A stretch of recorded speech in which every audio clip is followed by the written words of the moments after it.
অভিযোগপত্র দাখিল করা হয়েছে। আজ তদন্তকারী কর্তৃপক্ষ আন্তর্জাতিক অপরাধ ট্রাইব্যুনালে অভিযোগপত্রটি দাখিল করে। সহযোগিতা করতে অনীহা প্রকাশ করায় একই আদালতে সালাউদ্দিন কাদের চৌধুরীর পক্ষে আইনজীবী নিয়োগ করেছে সরকার। অপরদিকে দেলোয়ার হোসেন সাঈদীর বিরুদ্ধে দেয়া সাক্ষ্যের জেরা হয়েছে আন্তর্জাতিক অপরাধ ট্রাইব্যুনালে। এই জেরা চলবে আগামীকালও। বিস্তারিত প্যাট্রিক ডি কস্তার রিপোর্টে। মুক্তিযুদ্ধকালীন সময়ে সংগঠিত 52টি সুনির্দিষ্ট অভিযোগের ভিত্তিতে আন্তর্জাতিক অপরাধ ট্রাইব্যুনালে আজ তদন্তকারী কর্তৃপক্ষ জামাতের সাবেক আমির অধ্যাপক গোলাম আজমের বিরুদ্ধে অভিযোগপত্র দাখিল করেছে। 52টি চার্জ এবং এই ঘটনার পিছনে 52টি যে চার্জ তার পেছনে শতাধিক অভিযোগ বা অপরাধ রয়েছে। এইটাকে আমরা সুবিন্যস্ত করে আমরা আমাদের অভিযোগপত্র দাখিল করেছি।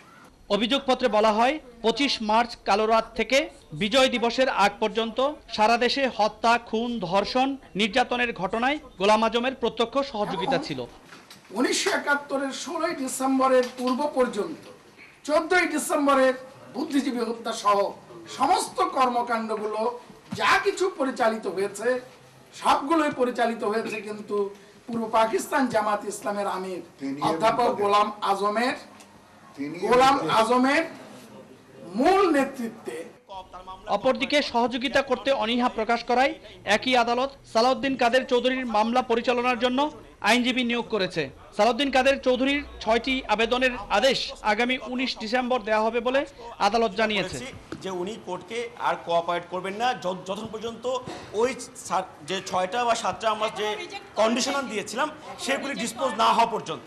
সেগুলি কিন্তু এখনো পেন্ডিং আছে। বাদী পক্ষকেও সরকার নিয়ন্ত্রণ করে নিয়োগ দিয়েছেন এবং বিবাদী পক্ষকেও সরকার নিয়োগ দিয়েছে। ওনার ওকালতনামা উনি উইথড্র করেন না, কোর্ট এটা কিন্তু অ্যাকসেপ্ট করেছেন যে উনি নিজেকে নিজে ডিফেন্ড করছেন।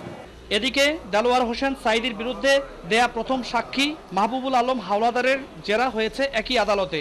কালও জেরা চলবে। প্যাট্রিক ডি কস্তা, মাই টিভি, ঢাকা।